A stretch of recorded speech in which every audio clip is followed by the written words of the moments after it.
Assalamu alaikum. Your Excellencies, distinguished guests, ladies and gentlemen, good evening. It gives National Bank of Oman great pleasure to welcome you to this evening's Chairman Speaker Series. Thank you for joining us.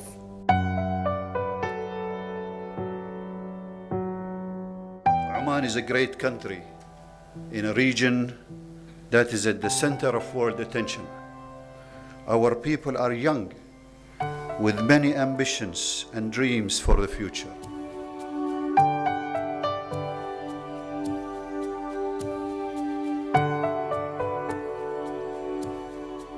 The title of my talk this evening may come as a surprise to you, to many of you at least, who would probably connect oil in Oman with the 1960s.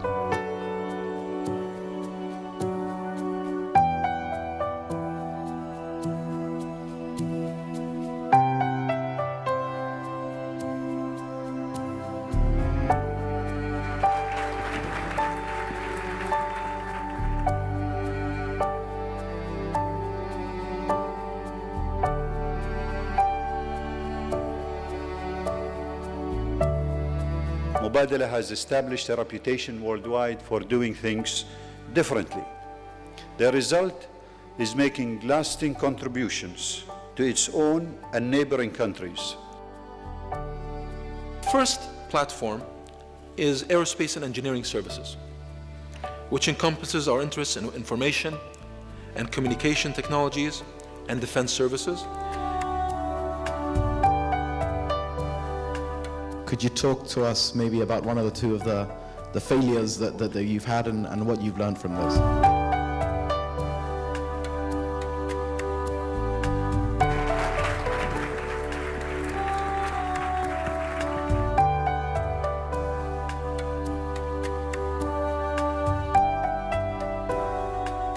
Help drive commercialization of the big space industry.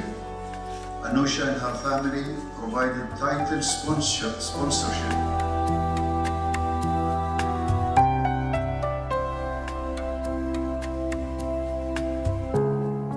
Other technologies that excites me about space and why I go around and talk about space is space power solar cycle as energy.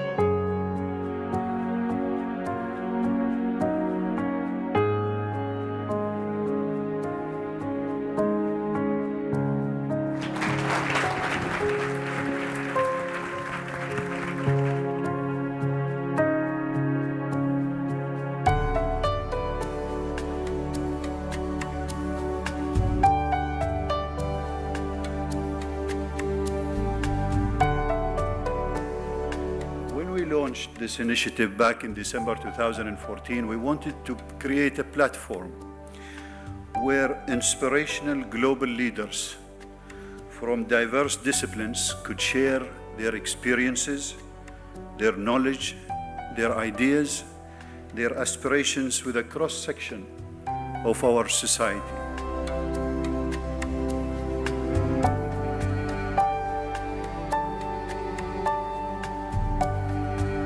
We can say that Steve Jobs or somebody that, oh my God, what great thing he created. He tried to do 100 things and he failed. 100, 150, and he fails and gets up again.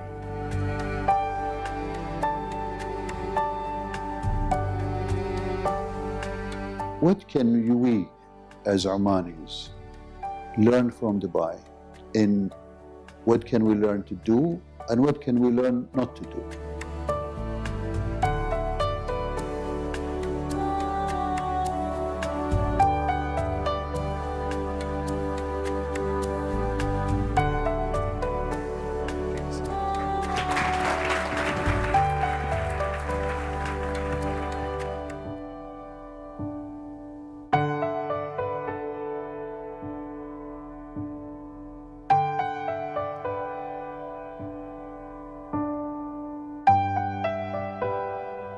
When we started this program, we really thought that finance is about ideas. And it is with ideas that finance come alive. And for this concept to come true, we really need to have a change, an exchange of ideas. And so at the National Bank of Oman, one of our main targets and main responsibilities, we feel, is facilitating this exchange of ideas.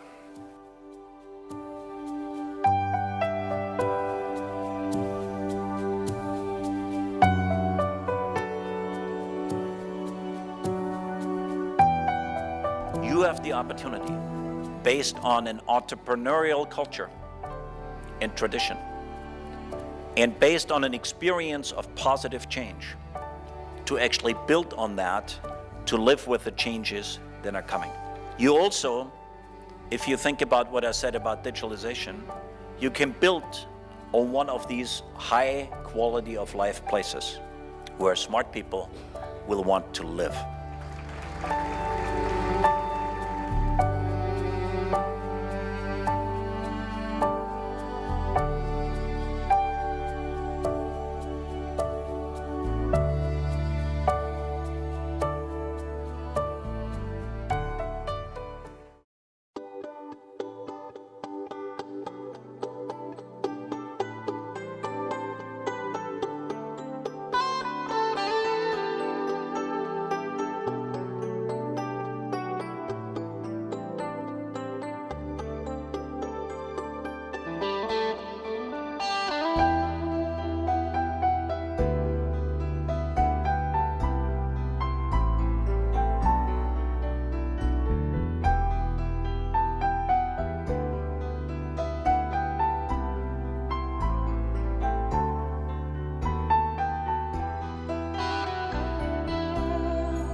بسم الله الرحمن الرحيم والصلاة والسلام على أشرف المرسلين سيدنا محمد وعلى آله وصحبه أجمعين. Assalamu alaikum wa rahmatullahi wa barakatuh.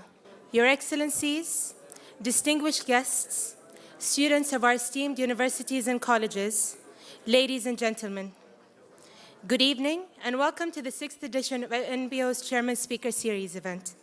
Thank you for joining us this evening. It is our privilege and honor to welcome His Excellency Engineer Mohsen bin Mohammed Al Sheikh, head of Muscat Municipality, as our chief guest, and His Excellency Joong Kyung Choi, former Korean Minister of Knowledge Economy, as our distinguished guest speaker tonight. I would now like to invite NBO's chairman, Mr. Mohammed bin Mahfouz Al-Ardi, to inaugurate this event and introduce our honorable guest speaker.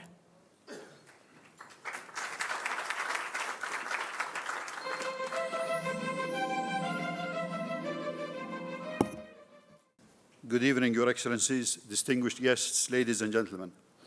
It is a pleasure to welcome you to the first National Bank of Oman Chairman Speaker Series event in 2016. This is our 6th event. A special welcome to our chief guest, His Excellency Mohsen Sheikh, President of Muscat Municipality. Thank you, Your Excellency, for taking the time.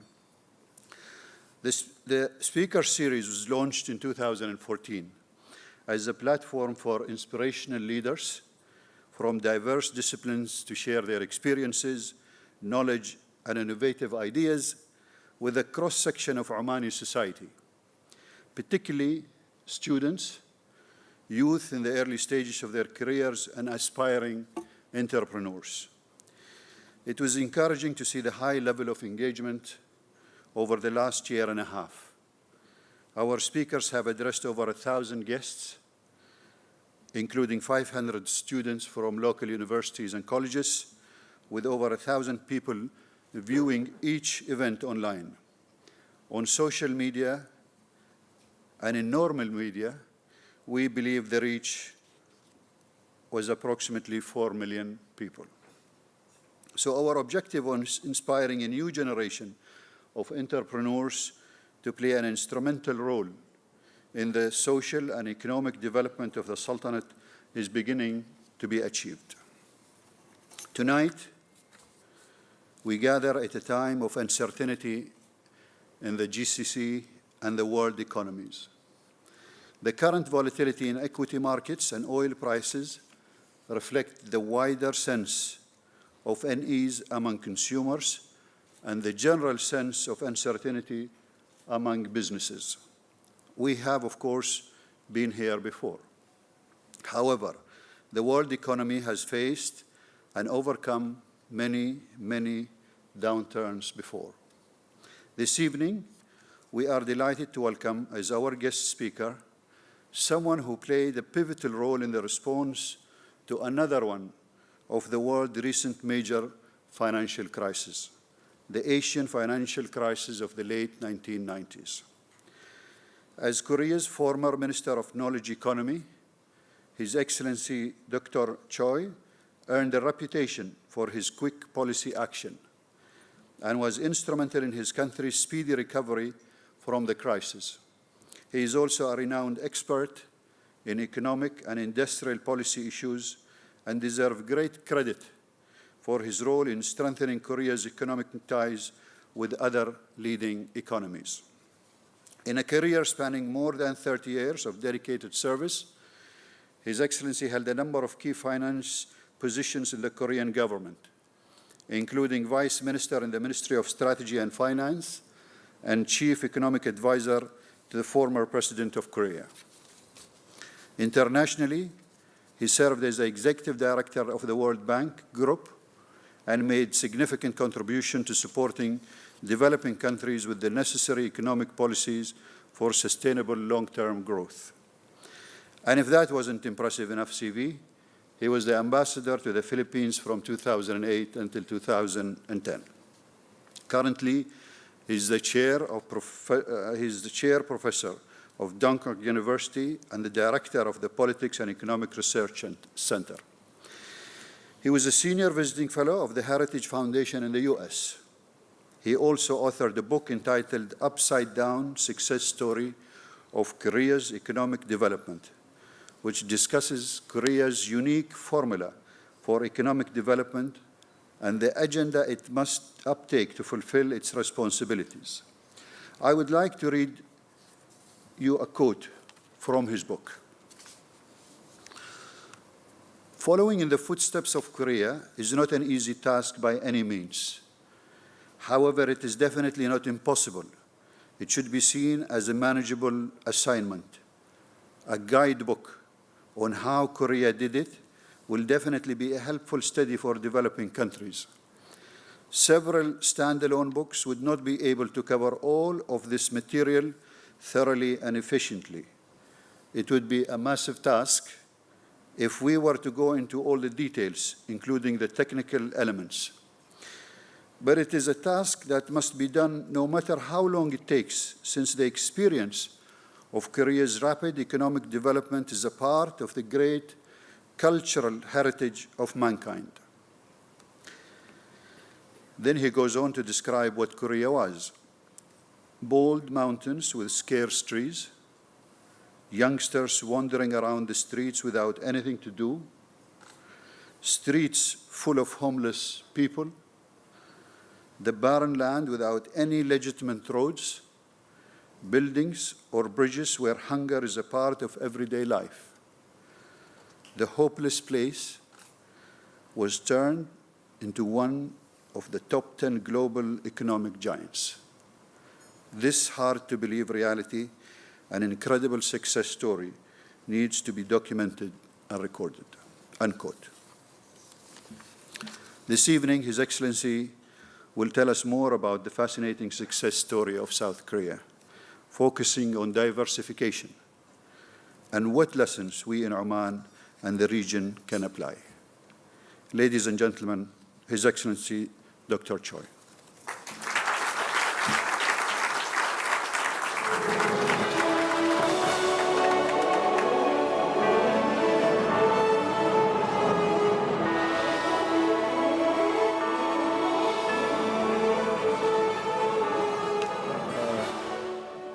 Good evening, ladies and gentlemen. I am very much honored to be here to talk about Korea's economic development, focusing on leadership in the course of diversifying our industrial structure. I thank Chairman of NBO for giving me a chance to talk about this massive subject. Let me start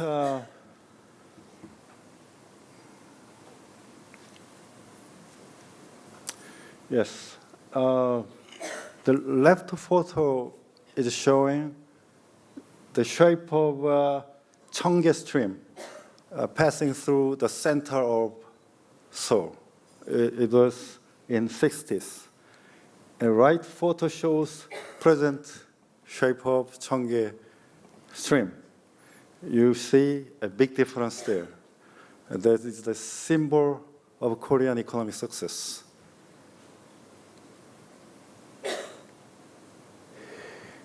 And let me give you some economic indicators comparing the 60s and present time of Korean economy. The per capita GDP is only 87, but now we are approaching to $30,000. And trade volume hit $1 trillion now, but the annual trade volume. But it was less than $100 million in 60s. And the major export item was just the first industry. But now we are exporting sophisticated manufactured items. And life expectancy was in early 50s, now male 77 and female 84. And I heard that here in Oman, the similar number, 77, and the women, female, is a little bit longer, one or 2 years longer. So why 7-year difference in Korea and only 1 or 2 years in Oman? Maybe I think Omani ladies love much more their husbands. So they cannot endure days life without husband. Then in Korea, maybe the ladies feel liberated after husband die. Maybe the reverse. And college enrollment ratio is now 70%. It was once near 80%, but the trend is going down. Here in Oman, bigger than that number now, but it was only 8% around in the 60s. The three photos are showing the city view in 50s. The lowest photo shows Korea in 50s after the Korean War, ground zero. And the photo in the middle is Tokyo in 50s. And the top photo is New York in 50s. So you can see a big difference among them. And General of the Army, Douglas MacArthur, who led the war during the Korean War, he said it will take a century for reconstruction of Korea. And the London Times said, to see democracy in Korea is like expecting blossom in garbage bin.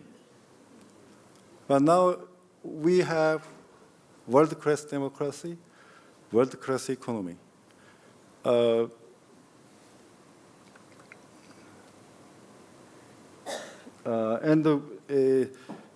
Those items are the major export item.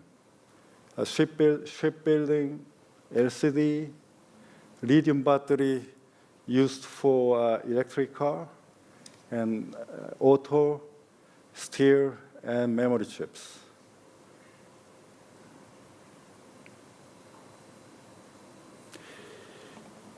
In South Korea, it's the country, 9th country, reaching 1 trillion trading crop. And you see starting from the US, Germany, blah, blah, blah. And Korea is the 9th. Now, the main story. What are success factors behind industrial diversification? Most importantly, leadership. The leader must have vision and goals and will, strong will, to execute necessary policies. And next, good plan of industrialization. And third, human capital to support to execute the plan. So good policymakers and also engineers, skilled laborers. And last, financing. The most difficult factor for Korea was to get the money to finance our economic development plan. So in early 60s, we sent mine workers, nurses to West Germany to get the money. And in 70s, we sent construction workers to Middle East here. So Saudi Arabia, Kuwait, maybe in Oman too, to get the money to finance our economic development plan. So when President Park visited West Germany in 1964, he visited minefield where Korean workers were working as a mine workers.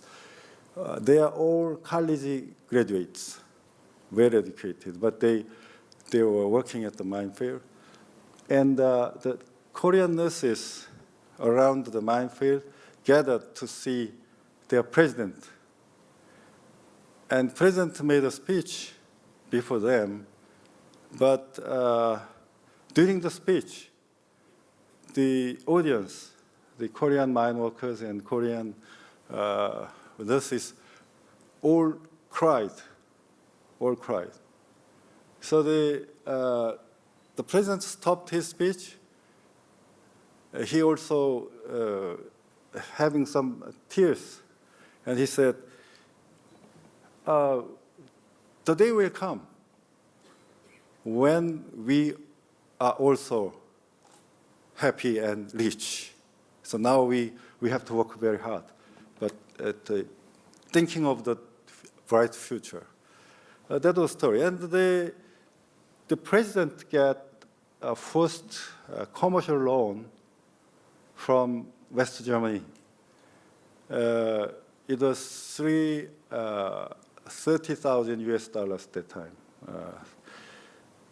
And it was a good base to have a fertilizer factories in Korea at that time.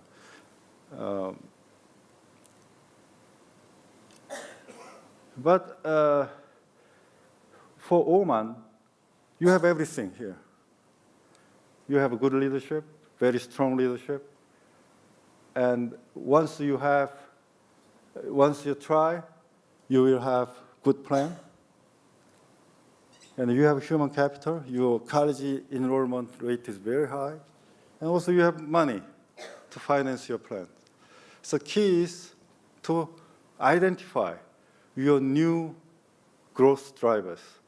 Which industries will be Oman's future industries? So that is what you have to do to have diversified industrial structure. Why is Korean leadership more relevant?